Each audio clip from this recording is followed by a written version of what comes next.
The following program, Norml Show Live, is intended for responsible adults only. We advocate for the repeal of marijuana prohibition for adults. We discuss the science, culture, and controversy about America's marijuana laws. We do not advocate or encourage any illegal activity and advise all listeners to learn their state and federal marijuana laws by visiting norml.org, Norml.org. Opinions and claims made by guests and advertisers of Norml Show Live are their own and do not necessarily reflect the philosophy and policies of Norml. Listener discretion is advised.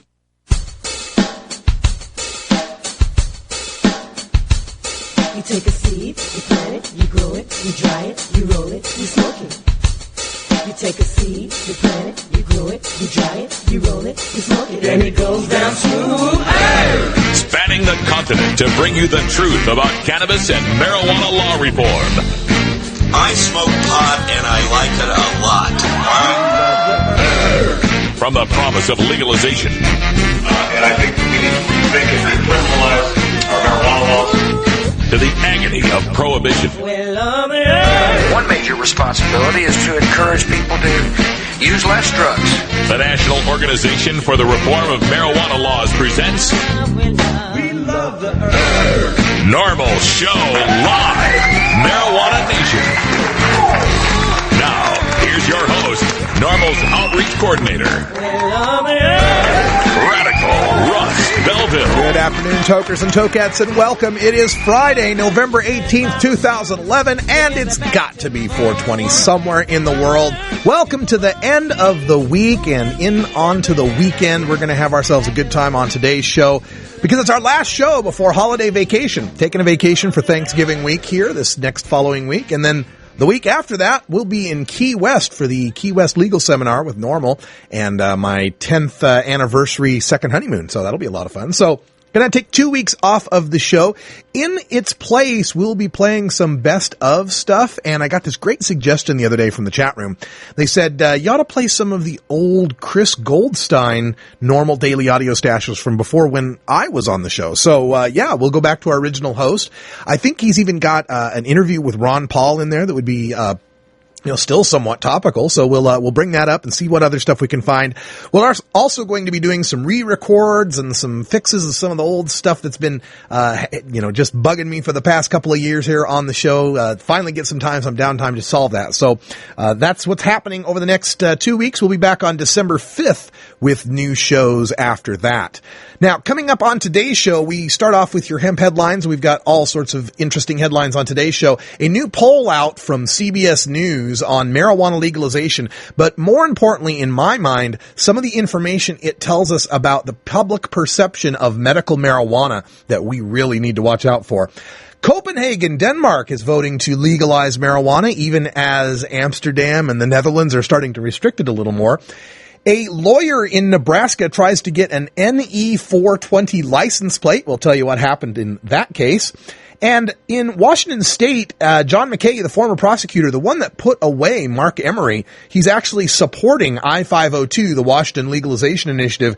And he spoke to some cops associations up there, police associations in Washington State who, shall we say, are skeptical about legalization of marijuana.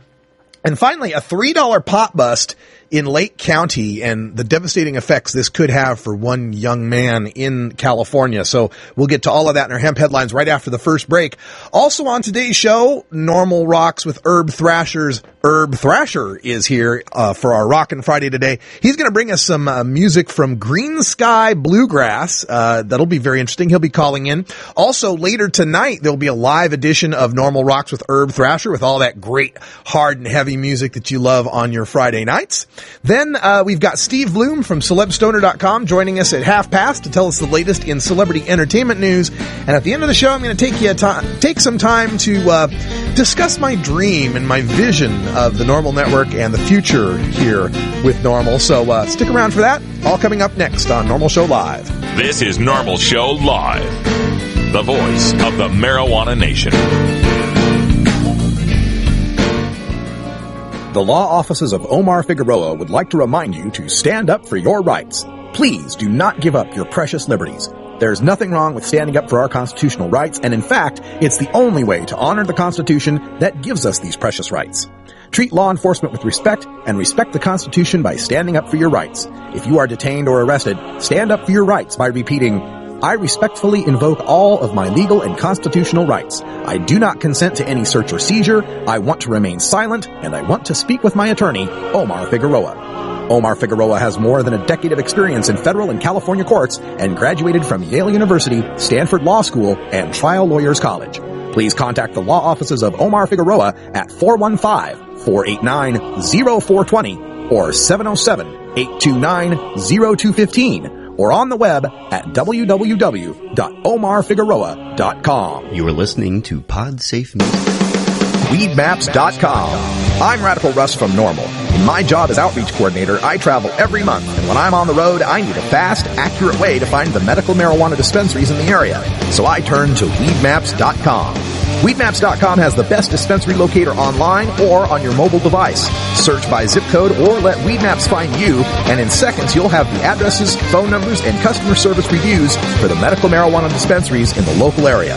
Weedmaps.com also has a section devoted to helping you find a doctor who understands and recommends medical marijuana under your state's law. You can even check prices on the Medical Marijuana Stock Exchange. Coming soon, you'll even be able to find the listings of Norml attorneys and chapters, local head shops and grow shops, and the best weed-friendly businesses. Weedmaps.com has the information you need to be an informed cannabis consumer. Visit Weedmaps.com today, a proud sponsor of the Norml Network. Inhaling deeply of the sacred smoke.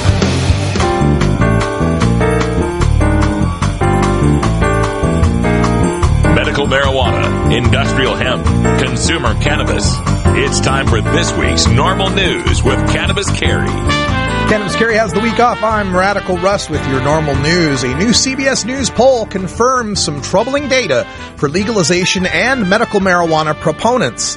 And yes, I meant proponents, not opponents. Listen closely to some of this data here.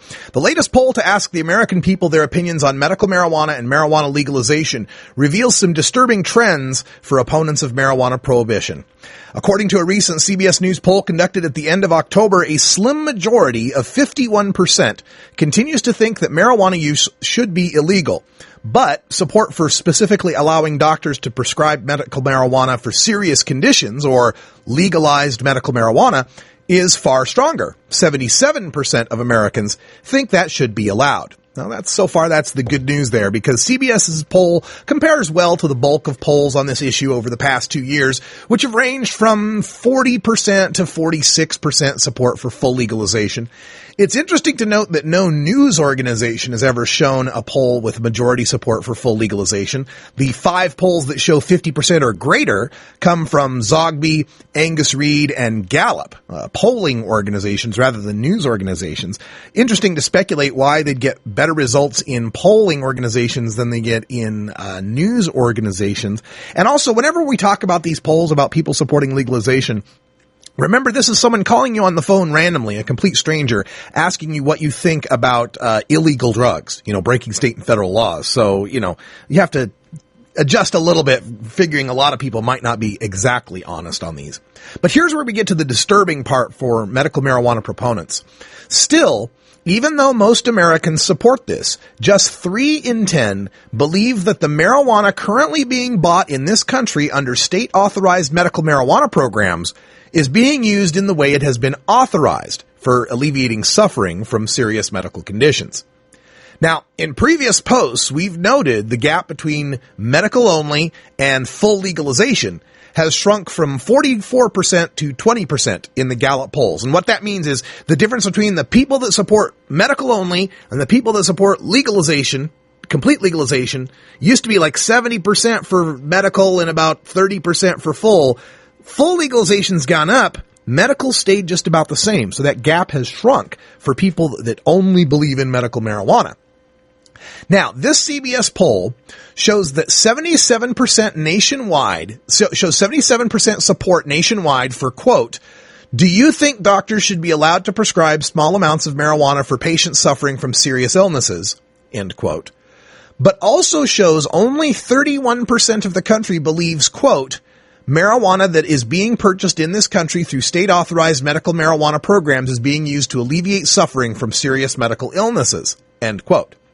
majorities of Republicans and independents by 62% and 51% respectively, and a plurality of Democrats, 44%, believe, quote, most of it is being used for other reasons, end quote. Now, some of those people who think that medical marijuana may be used for other reasons may also be supporters of legalization. So they may recognize that people are getting through the cracks with medical marijuana, but they don't care. But what I'm saying here is, given this perception, this increasing now majority perception, 52% of the people surveyed thought that the medical marijuana being purchased in this country through state-authorized medical marijuana programs is being used for other reasons, not to alleviate suffering. I think this is a bellwether here in explaining the declining support in medical marijuana voting. As we've seen, Arizona only get 50%, South Dakota drop by 12 points from 48 to 36%, Oregon unable to pass a dispensary measure, because now we're seeing a majority of the people perceive of medical marijuana as not just being for the sick and dying. Now, as usual, people between the ages of 18 and 29 support legalization at 52%, as do liberals at 66%. Greatest support geographically is again found in the West at 48%. But surprisingly, the Midwest beats the Northeast by 43 to 41 in support, and independents have greater support for legalization than Democrats by 48 to 45%.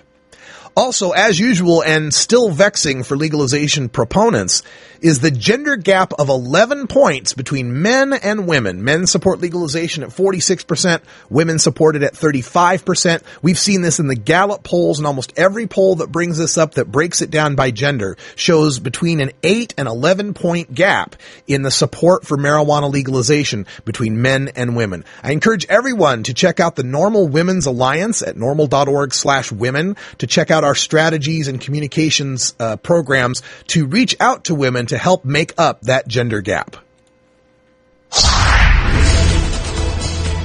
From the Telegraph in the UK, Copenhagen votes to legalize marijuana. The scheme, if approved by the Danish Parliament at the start of next year, could make the city the first to fully legalize rather than simply tolerate marijuana consumption, as they do in Amsterdam and the rest of the Netherlands. The drug is already sold openly in the streets of Christiania, a self-proclaimed free town in the city center, despite the closure of the neighborhood's Amsterdam-style coffee shops in 2004. But marijuana has never been officially decriminalized, and those caught in possession of even small amounts face fines of up to £450. Quote, we are thinking of perhaps 30 to 40 public sales houses where the people aren't interested in selling you more, they're interested in you, said Mikkel Warming, the mayor in charge of social affairs at Copenhagen City Council. Who is better for youngsters to buy marijuana from? A drug pusher who wants them to use more, who wants them to buy hard drugs, or a civil servant? The city council voted on Thursday night by a margin of 39 votes to 9 to empower Mr. Warming's Social Affairs Committee to draw up a detailed outline on how the plan would work. The proposal will then be sent to the Danish Parliament for approval early next year. Quote, we want to make it a little bit more concrete what kind of decriminalization we want. Should it be a public buying system? Should there be an age limit? Mr. Warming explained. He said he was opposed to instituting cannabis cafes where marijuana use is tolerated, despite it being illegal to grow and import the drug. This, he argued, would leave the revenues, which are estimated at £200 million, in the control of the city's notorious biker gangs. We don't want an Amsterdam model. We want a way to make it legal to import or grow marijuana. So it looks like the Danes are moving forward with some sensible legislation here in their city, and recognizing that the Netherlands policy might have had some flaws and trying to work their ways around that. But it's just good to see that all around the world, people are starting to recognize that any sort of legalization scheme is better than the prohibition scheme we're under now. From the McCook Daily Gazette, license plate dispute accomplishes goal of spotlighting marijuana petition. Holbrook attorney Frank Shoemaker's attempt to place Nebraska 420 on the license plates of his van and the Nebraska Department of Motor Vehicles rejection has brought on a lawsuit by the American Civil Liberties Union and a slew of comments on the Gazette's website. 16 states and the District of Columbia have legalized some form of marijuana use, he said. This is a conversation happening around the country, so how can Nebraska say it's illegal to even talk about it here? The problem is that the number 420 is associated with pot smoking as a time, date, or place to light up, as well as a list of references ranging from a children's poem, 420 blackbirds baked in a pie, to Hitler's birthday and the Columbine massacre. The extent to which some small-town news editors will go to try to demonize cannabis smoking sometimes knows no bounds. Is there anybody out there, when you say 420, they go, oh yeah, 420, Hitler's birthday? Is there anyone out there when you say, hey, 420, it's the Columbine massacre, yay? Nobody associates 420 with those dates other than noting that those were the dates those things happened. But it's not like of any cultural significance. If you were to draw an association cloud of 420 and what it was associated with, marijuana would be in huge block letters. Hitler, Columbine massacre, 420 blackbirds would be little tiny letters. It's irrelevant, and it's all it's being used here for is to demonize cannabis smoking. Now, that association probably doesn't do Shoemaker and other proponents of legalized marijuana any good. He has submitted a proposed ballot initiative to the Nebraska Secretary of State's office, which will need to collect valid signatures from 10% of the state's registered voters, or more than 112,000 before July 7th. No one is saying Shoemaker can't talk about the issue on his van. A photo accompanying the ACLU release shows it's already carrying a number of messages promoting the issue. It's just that the state has a policy against vanity plates that, quote, express, connote, or imply objectionable, obscene, or offensive words or phrases. Now, of course, the controversy over the issue already kind of gets him what he wanted anyway, the free publicity on the marijuana issue. It's funny to me how powerful our symbols are that they require censorship by the government. The simple number 420 or a picture of a cannabis leaf is so offensive, so terribly destructive to society, it cannot be mentioned or even seen. All right, that's Now, as we look into Washington State, we have pot measure is a tough sell at COP conference coming from the Seattle Times. Former U.S. Attorney John McKay, the unlikely champion of marijuana legalization, joked that he was about to be fed to the lions. Then he walked on stage and tried to convince about 130 sheriffs and police chiefs that he was not crazy. For 90 Minutes Wednesday, the former federal prosecutor from Seattle blasted drug laws as failed, antiquated policies that were a limitless cash machine for murderous organized crime syndicates feeding America's seemingly bottomless appetite for marijuana. A few in the audience, a gathering of the Washington Association of Sheriffs and Police Chiefs at the Lake Chelan Resort, nodded. But mostly the picture was one of frowns beneath mustaches. I like the stereotype of the cop stash. Gotta love that. In the end, the cops voted as expected. They unanimously recommended rejection of Initiative 502, a measure headed to the legislature or to voters next November that would legalize, tax, and regulate small marijuana sales similarly to alcohol. It's an amazing post up here. What's really fun about it is John McKay debating Kevin Sabet, the noted prohibitionist. It's so sad for Sabet. He used to only have to debate potheads like me, and now he's having to debate a former U.S. attorney. I guess we're winning. And finally, sad story of a marijuana arrest mess from the Lake County Record B, Middletown, California. A former Lake County athletic star was hauled off to the Hooskow after an alleged $3 changed hands in a marijuana deal on Tuesday. Bo Leighton Schaefer, age 18, was a standout player on the varsity boys basketball team at Middletown High School, earning all-county most valuable player honors following the 2010-11 season. He graduated from Middletown last June. This week, he and 3 of his friends found themselves in the Lake County Jail, where they were booked on charges of selling marijuana, possession of marijuana for sales, conspiracy to commit a crime, and contributing to the delinquency of a minor. None of the 4 have any criminal record, and all have clean driving records, according to the Lake County District Attorney's Office. So, in case you're wondering, this 18-year-old fresh college graduate with the sparkling clean record and honors as a valuable basketball player, this 18-year-old for $3 worth of marijuana transaction in the state of California is facing a felony charge. That's right, a sale of any amount of marijuana, even $3 of marijuana, is a felony where you can get 2 to 4 years in prison. Now, any amount to a minor over 14 years old, he was hanging out with a 16 and a 17-year-old at the time, that increases the felony sentence, felony 3 to 5 years. Now, of course, they make these outrageous felony charges against these kids to get them to cop a plea to something minor, but that's going to ruin this kid's life for scholarships and student loans, and it's just sick. $3 worth of pot. High school kid. It's a damn shame. We got to end this prohibition and end this injustice. Back after this. It's 20 after the hour, and we have to take a short break, if you know what I mean. Please support these sponsors who support Norml Show Live. Oh, have you ever met that funny reefer man? A reefer man. Have you ever met that funny reefer man? A reefer man. If he said he swam to China, he would sell you South Carolina. Then you know you're talking to that reefer man. Alternative Medical Choices offers healthcare the way it should be. Easy to access, patient-centered, team-based, and quality-focused. We offer a variety of natural, affordable healthcare treatment options like primary care, group acupuncture, massage, and assistance with OMP registration. As a patient, you will have a team of experts working with you to make you the best you can be. Call Alternative Medical Choices at 503-288-5579 or check us out on the web at altmedchoices.com. Yar, there be pirates here. Yo ho ho ho, and a ton of good smoke. Har har. Okay, class, repeat after me. Am I free to go, officer? I don't consent to any searches, officer. I wish to speak to my attorney before answering any questions, officer.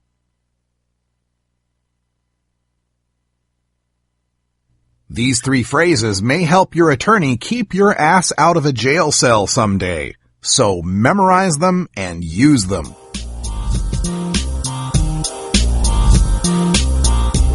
In terms of legalization of drugs, I think that the battle, the war on drugs has been a utter failure. The war on drugs has been a utter failure.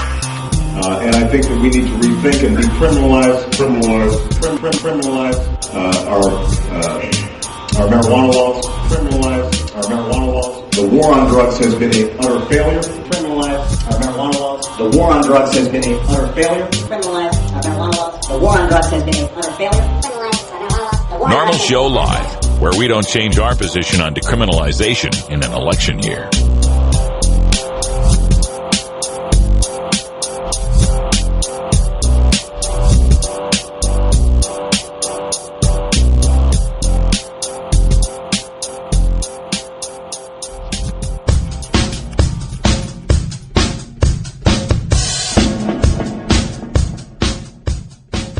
It's time for your daily Toker Tunes, the best in 420 friendly music from all genres that uplifts, entertains, and informs the public. Today, we take you into the weekend with Rockin' Friday. Our segment features the best of rock, metal, punk, and jam band music. If you'd like to submit your song to be played on Norml Show Live, send it to us at stash@norml.org. Now here's some more great independent marijuana music for today's daily Toker Tunes. All right, it's time to get on the co-proponent of the NCAA 50-yard wide goalpost program. Herb Thrasher's on the line with us. How you doing, Herb? I'm all for it, man. It looks like my school and your school should get together and do something like that, shouldn't we? Go recruit a kicker or two. What do you say? Yeah, well, that's probably a better deal. Probably a little bit easier and within the rules to do that. We'll just recruit a kicker that can kick. That's probably easier. You're right. Yeah, that's probably a good plan here. So we're heading out to holidays coming up here in the next couple of weeks. And what's happening for you? Are we heading back to Bama for Thanksgiving or anything? No, we're going to stay in Portland and do our thing here. And we usually go to Alabama for Christmas. So I'll be leaving in December, middle of December sometime, and I'll finish the year off in Alabama there. and then come back and just freaking have a great 2012 year. I'm fired up about it. Oh, yeah. Things are looking good for Norml Rocks with Herb Thrasher, the show that's on tonight. It's live at Friday nights, every Friday night, 8 p.m. Pacific, 11 p.m. Eastern Time. We go for a couple hours. We rock pretty hard. And you got some developments coming up, some guests, some concerts, all sorts of cool stuff to tell people about. Man, we really do. I'm really a little bit surprised and more just so thankful at all the responses we've been getting from a lot of the bands and record labels. And, with them, join us and allowing us to do what we do, it's just going to make the show that we're trying to do and have planned a whole lot better. And I do have, we've been talking to some people, and we're going to have some interviews like tonight. I'll get to it here in a minute, but the Rockin' Friday band that we have right now tonight, Paul from Green Sky Bluegrass, he's going to call in, and we're going to talk to him a little bit, and we've got a couple interviews lined up for later on and a show already in January, so we're definitely making plans, and we're definitely going to have this show a force, and it's going to be diverse, and hopefully something that everyone's going to be able to like. Folks know from our Weed Maps ad, The Sword, that's one of the bands we're looking forward to. Great rockers there, but did I read the email right that we're going to get to see Caius? Caius, that's right. Caius lives. Caius, who is just old school, man. I mean, these guys are pretty much the kings of stoner rock. I mean, they really took it to a new level when it was in the 90s and early 2000s. And they're coming to town on Monday, and The Sword is opening up for them, along with Black Tusk from Seattle. I mean, Black Cobra from Seattle. And we're going to go, man. We're hopefully, we're so far, we're scheduled to meet with Sword, and we're going to talk to them, interview them, and hopefully we're going to be able to film a song or two and just have a great night with those guys. All right. More rock coming up, Norml Rocks with Herb Thrasher. Getting a lot of support from the metal community, and that's fantastic. I'm glad this is happening. So let's get to our Rockin' Friday song for today. Let's get our smoke on, and what do you got for us? Yep, tonight's another great night. Today we have Green Sky Bluegrass, and if you're familiar with bluegrass music, then you're tuned into some what Green Sky Bluegrass does. They're also known to throw a great party, rock, and they have great songs. They're unquestionably a team of friends that traverse the country making music they enjoy. What makes Green Sky different than bluegrass?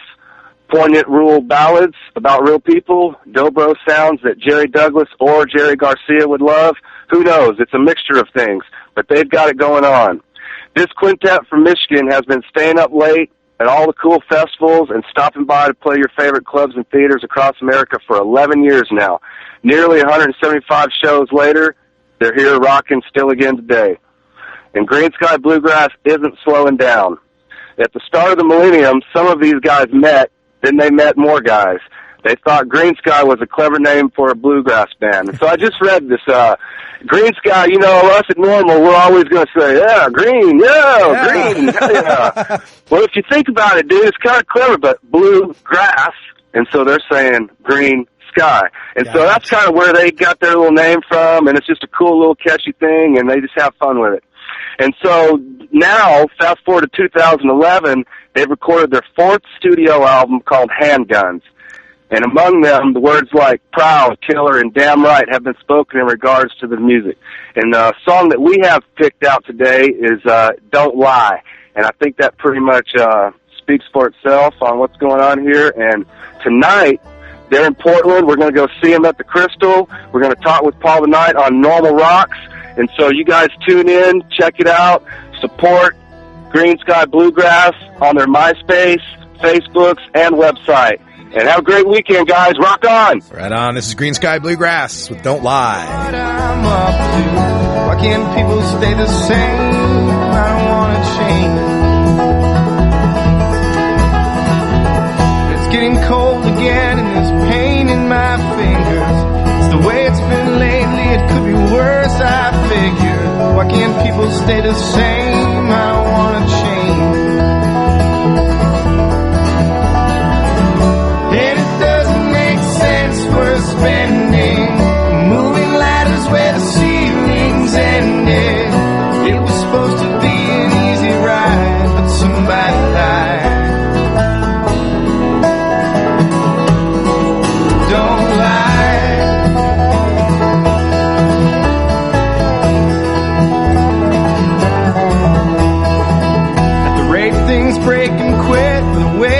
break to fix. It's hard to ride the wave and balance these days. Find more roads paved, I can't travel on this way. Climbing on death's back and following the current trend. It's what we're chasing, it's why we'll run. Find more roads paved, I can't travel on this way. And it doesn't make sense for spending moving ladders where the ceilings ended. It was supposed to be an easy ride, but somebody lied. Don't lie.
Nothing gained from what I've damaged. I couldn't put it down, it held me up. I haven't left the house in 3 days, and it's getting harder to explain how I've been, what I'm up to. I couldn't put it down, it held me up. Still it doesn't make sense we're spending moving ladders where the ceilings ended. It was supposed to be an easy ride, a simple year, and somebody lied, just like I feel. Don't lie.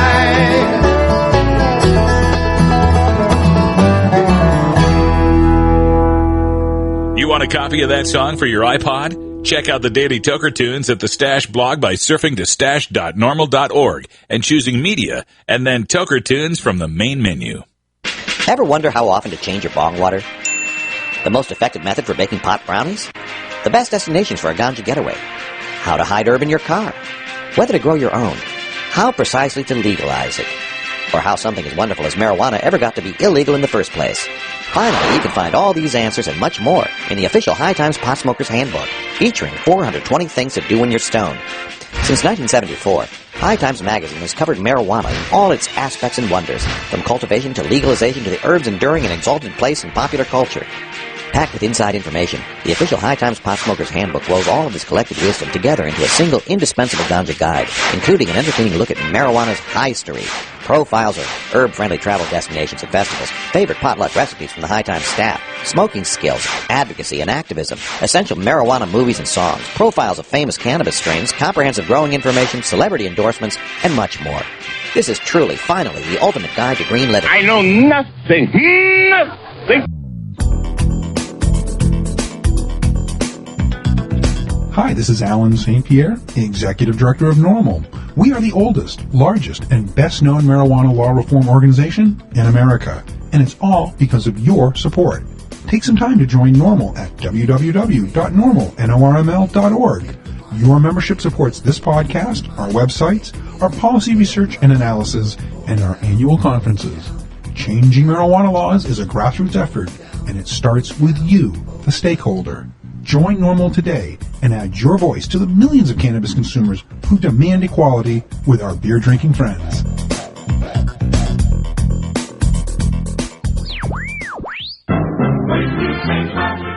Marijuana and alcohol are the two most popular recreational drugs in America. Marijuana smoking is non-toxic, relatively safe, and has a low risk of dependence. Alcohol drinking is potentially fatal, dangerous to society, and is quite addictive.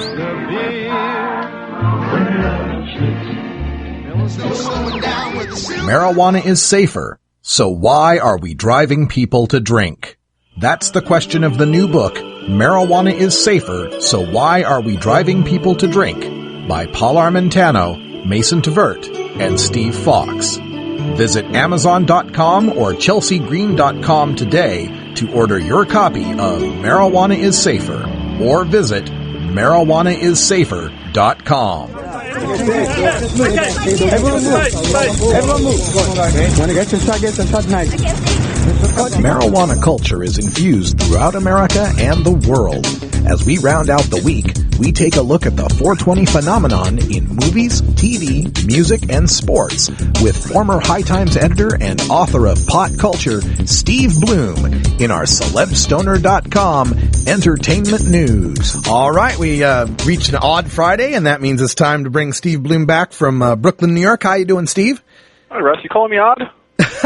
No, the Friday is odd. That's all. Oh, okay. You're quite normal. Hold on, I got a nosy dog. Oh, I know how that goes. Roscoe, the Jack Russell terrorist, I have to lock him upstairs when I'm doing the show. I totally understand. Karen. And actually, it's Craig Council's dog. Craig from Coffee's dog. Sorry, Craig Coffee's dog from High Times. Oh, yeah. The Cannabis Cup, and I'm taking care of his animal. Oh, well, they're all headed out to Amsterdam.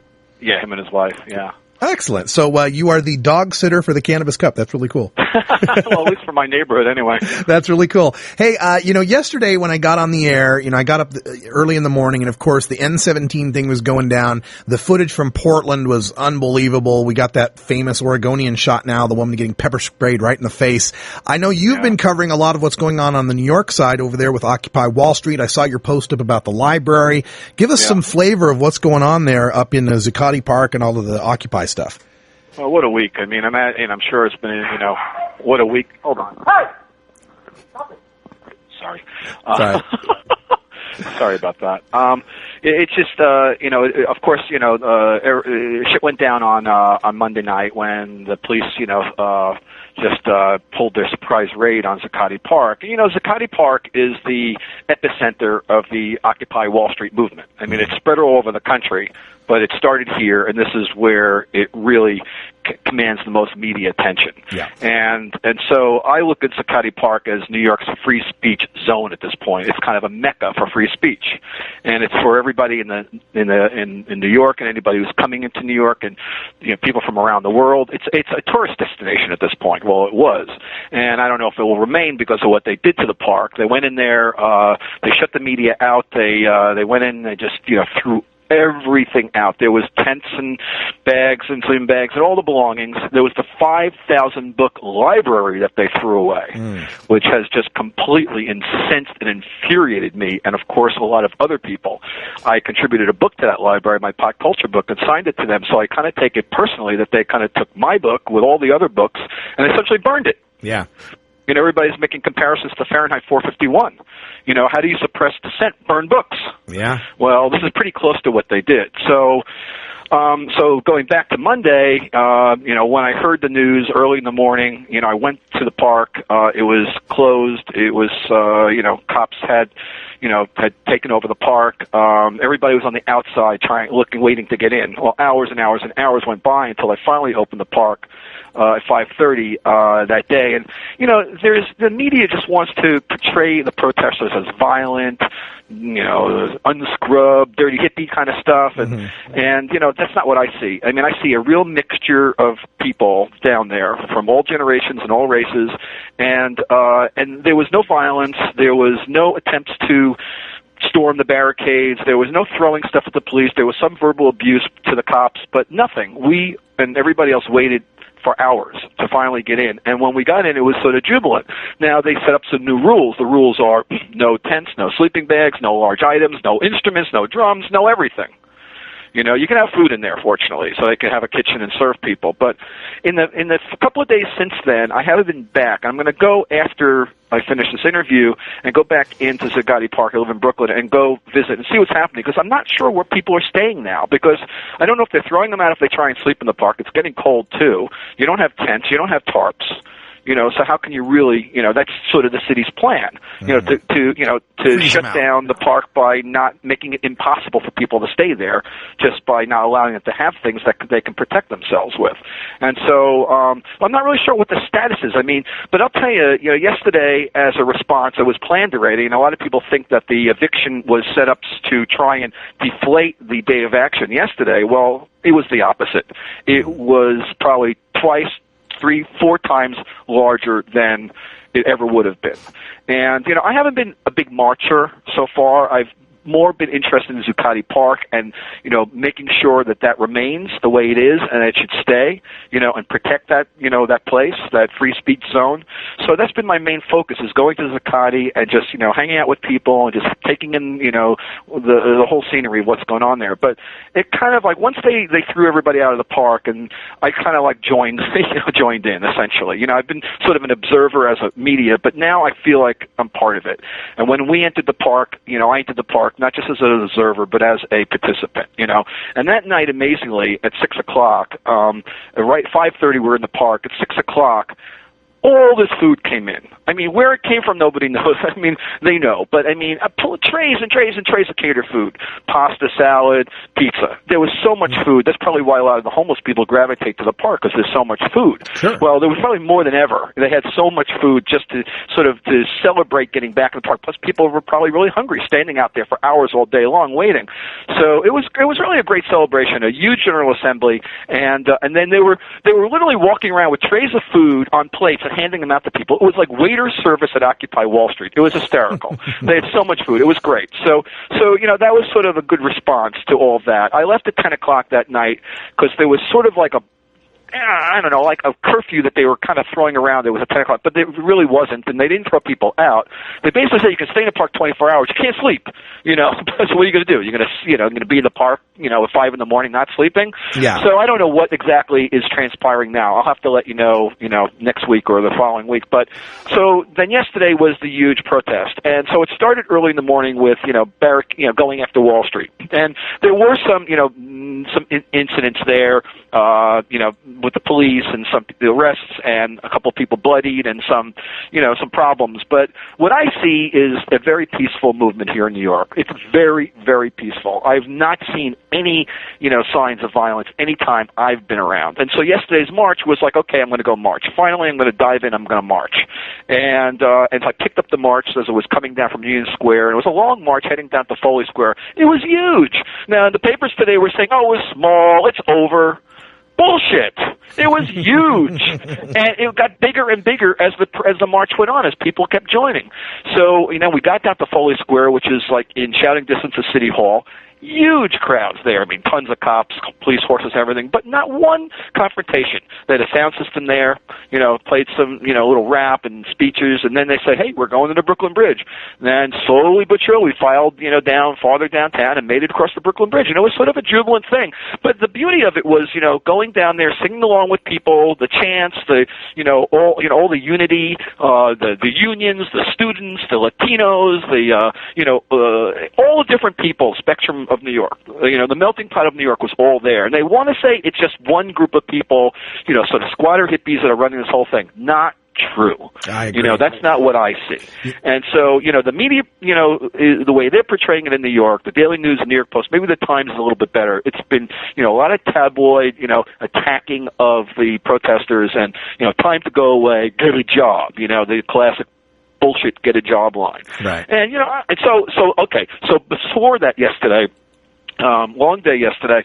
So the library was confiscated. The question is, what happened to the library? 5,000 books. I donated my book, and so I took it personally, and I decided to go to the sanitation depot where they had taken all the belongings, all the tents, everything that was basically trashed. You might have seen the photo on my site already. It's a wreck. But nobody got a chance to get their stuff out of the park before this happened? No, they just came in. They didn't want anybody to know because the last time they gave notice that they were going to clean the park, there was, they gave notice and there was a big, turnout of people to try and stop it. So this time they kind of sort of knew better if that's what their plan was to not tip their hand. Gotcha. They didn't tip their hand. They came in the middle of the night. They kept the media blocks away. The media didn't see anything of what they were doing. They were, forcibly removing people, beating people, and, they were doing stuff that people didn't see, but we found out about later. So, they did that without the media, which is really an outrage, to keep the media away. I mean, this is Bloomberg's New York at this point, right. And so this is what they call free speech and democracy in New York at this point. So anyway, they took all the books. It was a great library, amazing. Well, how can you run a library if you can't be in the park full time? The books will disappear or whatever. You can't protect the books, So anyway, they took everything and threw it into like dumpsters, big, and then they took it down to the sanitation department depot. And they just threw it all on the floor in a big room, a huge room, and just dumped it all out there. And basically, you got 2 days to pick up your stuff. Jeez. So pretty much yesterday and I think today, or 3 days to pick up your stuff. I think today was the last cutoff. I think if people didn't pick up stuff today, they're throwing everything away. So the librarians went down there on Wednesday and found maybe half the books. Apparently, what I've heard, maybe they recovered upwards of 2,000 books. They're all beat up and a mess, and they brought them down to the park and they tried to set up the library again, and the library was again stopped from operating. And they told them you can't have your books, and they again say either they threw them out of the park or they basically, what I understand is they basically took the books to a storage area and now they have them there. And so when I went there to the depot, I found about 6 cases of books that were still there, and lo and behold, I couldn't find my Pod Culture, but I found a High Times magazine, which was pretty funny. And it was a tattered copy, really beaten up, and so there it was sitting next to a Bible. That was tattered. I had to take that photo. I went over and gave it to the guys over at the folks over at High Times. I said, "Here's a memento from from the eviction," and basically, they're trying to rebuild it, but we don't really know. We don't really know where the books are now. They're kind of lost. Some of them are lost. Some of them may be in storage, but they're mostly, in a state that are probably not really even very usable. Just beaten up, and so I really took offense of that, and that kind of drew me in some more. And I'm still trying to find my Pod Culture because I want to see the state of the book, and then I want to take a picture of it and I want to show the world. Yeah, this is what they did to my book and many other books. This is what they, this is how they treat, what we're doing here in New York when, it's a very civil, a protest, really, in so many ways, and it's a great community that's been created that they're trying to destroy, as they're doing all over the country. They're afraid of us, because obviously, if they weren't afraid of us, they would let it go. But they don't want, they see that we're, knocking on the door of the power structure, saying, "Hey, time for change, time for big change." No kidding. And the question is, in America, revolution's hard to come by. In a lot of other countries we've seen around the world, popular uprisings can create revolutions. In America, we haven't seen that for 200 plus years. So, can we do this here in, or not? It's obviously there's a huge, militarized force out there that's going to try and stop us, the Yeah. police, everybody. So, I mean, hopefully it doesn't have to go down in a violent way, but it's just that we can win the hearts and minds of all the people out there. They can stop saying the stupidity of get a job, because there aren't a lot of jobs out there anyway. That's the reason why they're protesting, because they can't get jobs. The irony. You know, I've been reading all your posts and all the idiocy of what the anti-people, and I see a lot of that, say on the Willie Nelson, page that I administer, Facebook, a lot of get a job stuff, a lot of back and forth, because it's a little bit of a redneck crowd, so, this is what you're hearing around the country. Yeah. They're not empathizing as much as you would hope. Yeah. So, Well, I've been running some pictures from New York Times, from the New Yorker, and I've got a website, policymike.com. I'm showing some slides while you've been talking. I've been showing people pictures of this to hope they get the idea that what the perception that's being given here isn't true. And this a particularly moving poster that this woman is holding up in this one picture says, "Bloomberg, if you're so proud of your raid, why didn't you want anyone to see it?" Exactly. Well, And, I saw that on the Portland coverage, too, when they were sitting on the steel bridge. The 25 or so protesters who sat down and were, picked up and moved with the plastic handcuffs, these were middle-aged women. These were union guys. These were guys with silver hair. I mean, this was not, just hippie hacky sack being They beat a city councilman in New York. A city councilman went there, and he ended up getting beat. I mean, so... they're going to go after anybody who they think is, against them or something. It's kind of an us versus them, and, you should have seen the thin blue line of cops yesterday. I mean, wow. There was so many police on that march, But fortunately, it's a peaceful crowd. They just, people want to go down there and have their say and march and chant and, and create unity. So, they're trying to break it up but not succeeding. And as we've learned, every time the police sort of intervene, it just builds the movement more. So, if they would sort of back off a little bit, maybe things would subside. In New York, if they would have backed off on the park, I mean, okay, some people were set on spending the winter there, but let's face it, it's going to get really cold. Yeah. I mean, how many people could really live in that park when it starts snowing and stuff like that?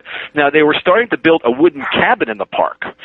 Maybe that, caused a bit of a problem. But what happened was the first month there were no tents. Then suddenly in the second month, tents came in, and they didn't stop people. Maybe the police and the city decide, okay, let them have their tents. We'll use that as an excuse to get them out. Yeah. So no tents allowed. So once it went for about a month, you thought, maybe they don't mind. And then I read the story about the cabin they were building. They were foraging around downtown for wood and stuff like that, and finding pallets and doors and this and that. And they were building a structure that was going to kind of be a protective structure. I never saw it being built. Maybe they never got it going. But I read about it. I thought, wow, this is great. I thought, the day before the raid, I thought, hey, look what's going on around the country, where they're shutting down, camps all over the place. Yet in New York, it's kind of like ongoing. And I thought, hey, maybe we're doing something right here, where the police are sort of backing off, but actually they were just playing possum. Yeah, they were just waiting for their moment, to go in there and and forcefully shut it down. And the police and Mayor Bloomberg will never be trusted again, ever in this city when it comes to protests. And I mean, if they tell you one thing, expect the exact opposite. They're liars. And and they'll do anything to protect what they have here in New York, and all the complaints about stuff, businesses not doing business downtown. I don't understand it. I mean, there's more people down there than ever. Yeah. Maybe the protesters aren't buying too much stuff because they have food and they don't have that much money in their pocket. But what if all the tourists that go downtown and stop into a place to get a cup of coffee? Sure. Or get a sandwich or whatever. I mean, there's plenty of businesses. If anything, the businesses are having a problem because of all the barricades the police set up, and people can't get to certain blocks. So blame the police for the barricades. Don't blame the protesters. This is the way they're managing this protest, and and they use that as another excuse to shut it down. The businesses are complaining. The neighborhood was really not complaining. The neighborhood just didn't like the drumming nonstop, and they didn't like the possibility of people pooping and peeing around the neighborhood again, because they don't give them any place to go. There's no Porto Sands, although there were in the last few weeks, and then I think they've pulled those. So everybody has to go into the shops and stuff and drive everybody everybody crazy, having to use, the urinals and stuff like that and the toilets. So, what are you going to do when you're trying to, occupy? Well, so it's sort of like the city's plan again. Okay, don't give them, anything that could give them any false sense of security that can stay longer. But, and there's something about that, that issue, the sanitation issue, and what we were talking about earlier here of, all these camps, because of the food, they're attracting the homeless people and the drug addicts are showing up and so on. It's like, yeah, hey, look, we have homelessness and drug addiction. That's another part of this whole 1% thing. You're not paying attention to those kind of problems that are out there as well. Exactly. That's part of the unity that other people are, okay, there's been some problems down at Zuccotti Park with some, occasional sort of, crazy type person, who causes a bit of a problem. They have their internal security, and every once in a while the police got to go and deal with a certain problem. But there have been no shootings, there's been no overdoses, and there have been at some other places, whether it was associated, like the Oakland didn't have anything to do with it, but it was nearby.